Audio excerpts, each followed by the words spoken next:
Hi, I'm Taylor Smurl. And I'm Tommy Smurl. And this is... Neat! Welcome back, Dad. Back Well, in the video. thanks. I know. Sorry I was gone. I had to get a tooth fixed. You know, it was either that or I was going to have to be put down. So Well, I had to figure I'd get the tooth fixed. that's extreme. Thank you for sending your... what was that? Your little messenger? Your second? My artichoke mascot. Yes. I'm glad that if we couldn't have you here, we could have your little buddy. On this week's podcast, we talked all about Gose, which is sour. Gose. Sour and salt. Sour, salt, yep. Has a pretty lengthy history. Goes back to like the 14th century. Check out the podcast for more info on it. But over here, we're gonna, usually we make cocktails every week. These beers are so unique and complex that I feel like you don't really need to do much to them. They're kind of already like a beer cocktail, Mm-hmm. So I thought we could try them in some very simple, very familiar beer cocktails and kind of see how they work out. They're good straight, too. That's that dogfish head I had the other night. That's pretty good. Oh, yeah? Yeah. Well, that's so we've got two kind of cocktail structures that we're going to be doing. One, very basic. You maybe have had one at brunch. We're going to be making a little bit of a fancied up beer mosa. And then the second one is going to be a Gose Shandy. So, a Shandy, usually just beer and ginger ale. Very basic drinks. You could just build them in a pint glass. You don't need any ice for these. Just work with chilled ingredients. But before we get to that, we have to figure out what beers we're going to specifically use in these drinks. Yeah, you need to taste test yours. I taste tested mine on the podcast, so I've got the same 3 that I had on the podcast. All right. Well, just in case somebody might watch the videos and not listen to the podcast. Why what? Don't you? I don't know. It seems weird to me too, but you never know. The package deal. What beers do you have? Just give us a quick rundown, Dad. All right, I've got Dogfish Head Super 8. They're out of Milton, Delaware, and it's got all kinds of different berries and quinoa. Then my other one is their Gose the Neighborhood. It's from West Virginia, brewed with crushed lime, coriander, and J.Q. Dickinson salt. Now, the other one I got is by another place in West Virginia. It's actually brewed in Elkins, West Virginia by Big Timber Brewing, and it's called Alpenglow. Is that the can that you described as being erotic? Mm-hmm. Can you show the people the can? No, we'll have to wait till the proper time to reveal that. There's the build-up. Yeah, you got to stick with us to the end so you can see the big reveal. Can. Make sure the children are out of the room by then. We don't want to shock anybody. All right, so you're gonna use your crushed lime and salt one for your tequila margarita beer. one. Yeah, tequila one. Yeah. All right, and then that sexy beer is gonna be in your Shandy. All right, I still have to sexy decide. Shandy. That's what it is. It's a sexy Boy. Shandy. Woohoo! Tommy's sexy Shandy. That's what we'll call that one. There it is. Look, we finally named something in a timely manner, and that's the name. Wow. Oh boy, maybe we should go back to not naming them. So I went today to my local. Really, it's just a grocery store. It's got a good beer section though, and they have a lot of singles that they sell. And I just kind of got every Gose I could find. It really was like the amount. They have so many. Like every other beer was either a fancy Gose or sour. There were some that were just, sours, and then, or a fancy IPA. But it was really just split down the middle. So these have really taken over the category. So I have 5 to sample today. I'm not going to make you listen to tasting notes on all of them. I'm just going to try to just sample a little bit to see what's going to work best in the 2 drinks that we have planned. So I did find this Anderson Valley, their Blood Orange Gose. I got this one specifically because this was one of the breweries that were one of the first to really get well known for making Gose. It's got, it looks like it has a moose, but also it's like a bear on the can. That's confusing. Maybe it's a dinosaur. Maybe. I don't know. Maybe this is I've never been to California. I would have assumed that I knew what your wildlife was like, but maybe I don't. Well, they do have a bear on their state flag, don't they? Yeah, but bears. I was not about to in earnest ask if bears have antlers, but I actually was about to in earnest ask if bears have antlers. All right, so I'm just gonna try a little bit of this. Oh, that's really juicy. It's really citrusy. Good amount of salt in there. That's nice. I can see why this one would be really, really popular too, because it's not as aggressively sour as some of the Goses I've had before. Yeah, I like that better when the salt evens out the sour. Just like a margarita. That's what these all kind of feel like, different takes on the margarita beer. All right, so this is one of my favorite breweries. This is McKellar out of San Diego, and this is their Passion Pool, which is a Gose style ale with passion fruit and sea salt. Looks like it's smiling at us. Yeah. McKellar has really good, really fun can art always. It's always this really simple graphic.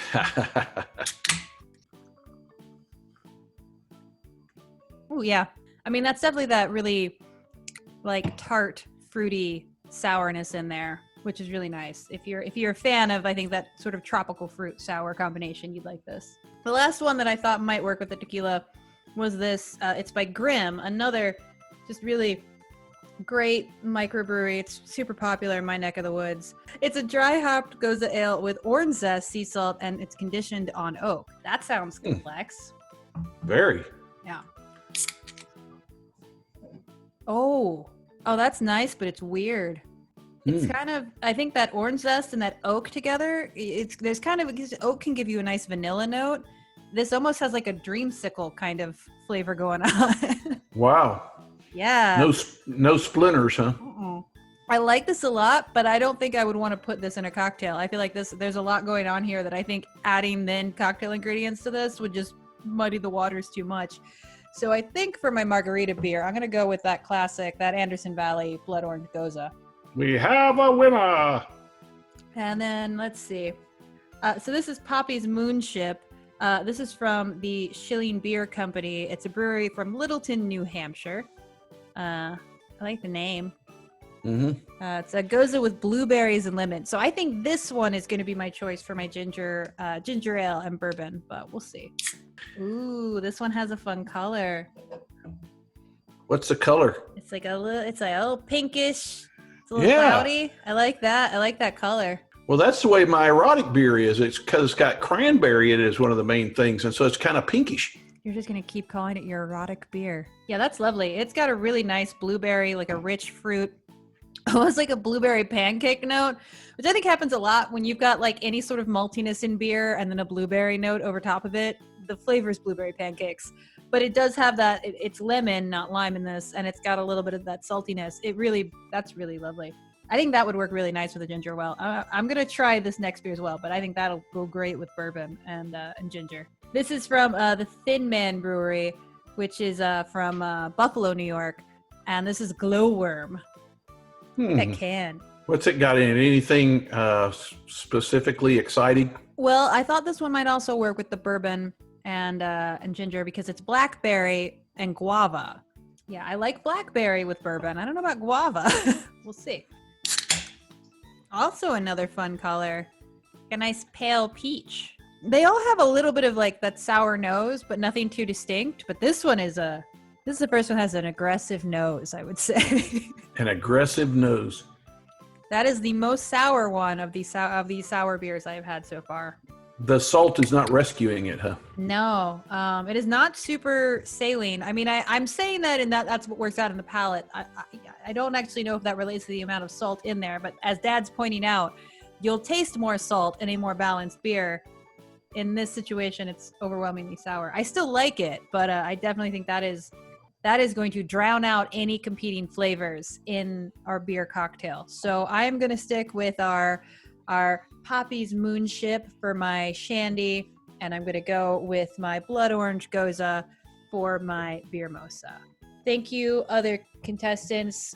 Honestly, I think the thing with the other ones is that they're all so complex that they're probably better on their own anyway. That's a compliment, really. Yes.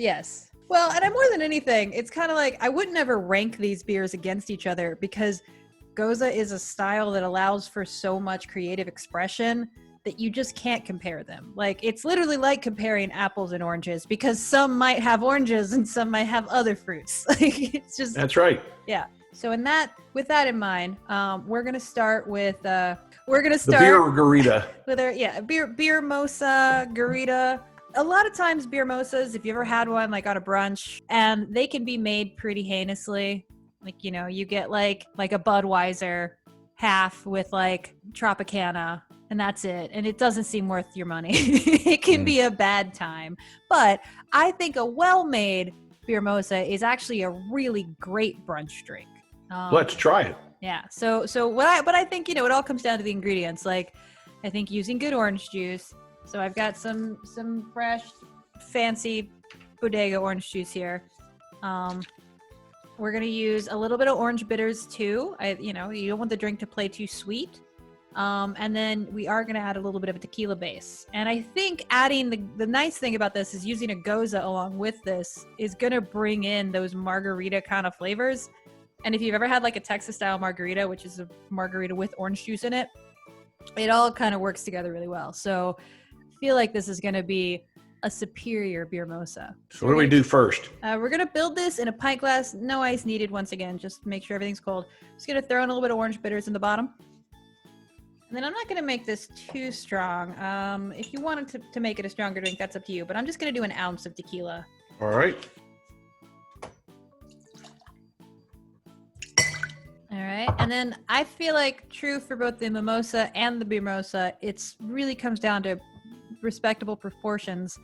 I like to think about 1/3, maybe even as little as 1/4 orange juice to 2/3 to 3/4 beer or prosecco, whichever your drink you're making. So I'm going to do about 1/3 of my glass in orange juice, and then I'm going to top it with the Gose.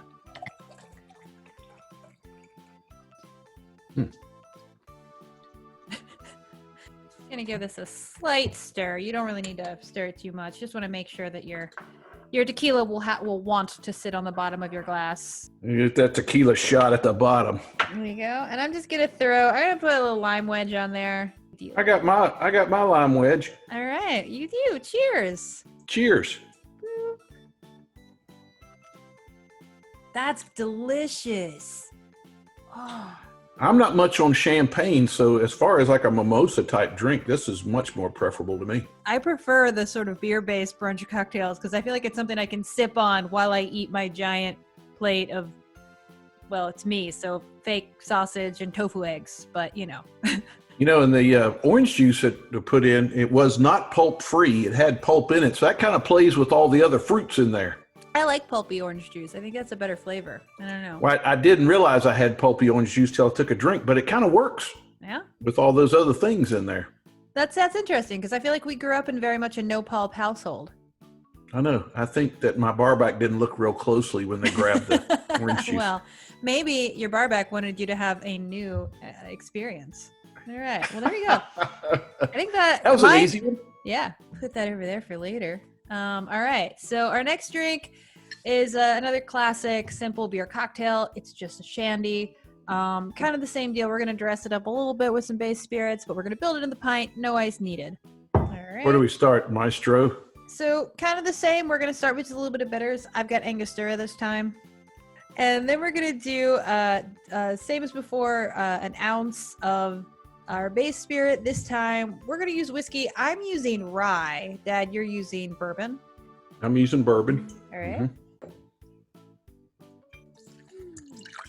All right. Now, of course, a shandy can be made with a couple mixers. Ginger ale is usually what that means, but you know, you'll see lemonade or like lemon soda, but we're going to stick with ginger ale this time.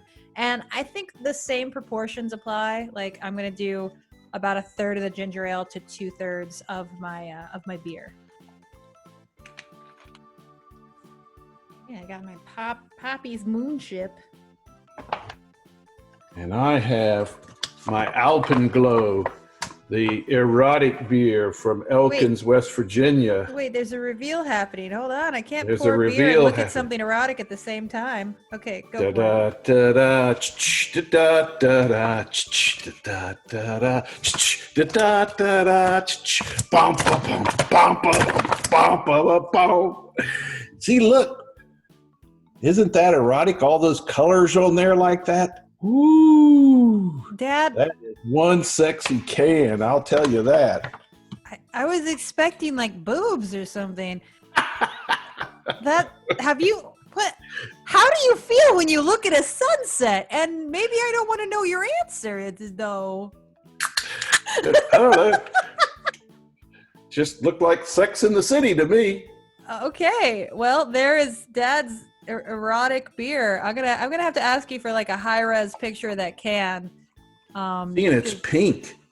Yeah. All right. Well, there's Dad's erotic beer. Hey, whatever floats your boat, man. All right. We're gonna garnish this. I'm gonna put a little lemon wedge on this. I don't know if you have a lemon. You can put a lime. Whatever. Oh, I put a lime. I had another lime. All right. There we go. Mine is also kind of pink, but I don't know. I didn't get as excited about it as Dad did. Cheers. Cheers. Oh yeah. It tastes like sex.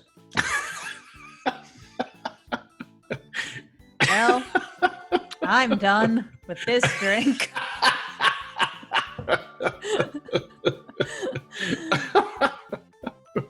All right. Made one of my earbuds pop out.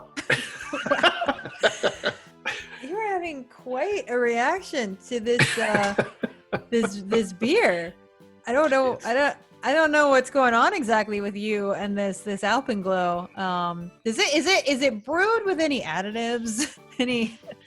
Any stimulating agents? Once again, I'm asking questions that I never want to hear the answer to. Oysters and Viagra. Oh, okay. That'll do it. Is that what gives it the pinkish color? I think so. So we've got Tommy's Sexy Shandy, the horniest beer cocktail ever made. The first one, we should call that the Gose Mimosa. Oh, yes. That is good. A Gose Mimosa. That works perfect.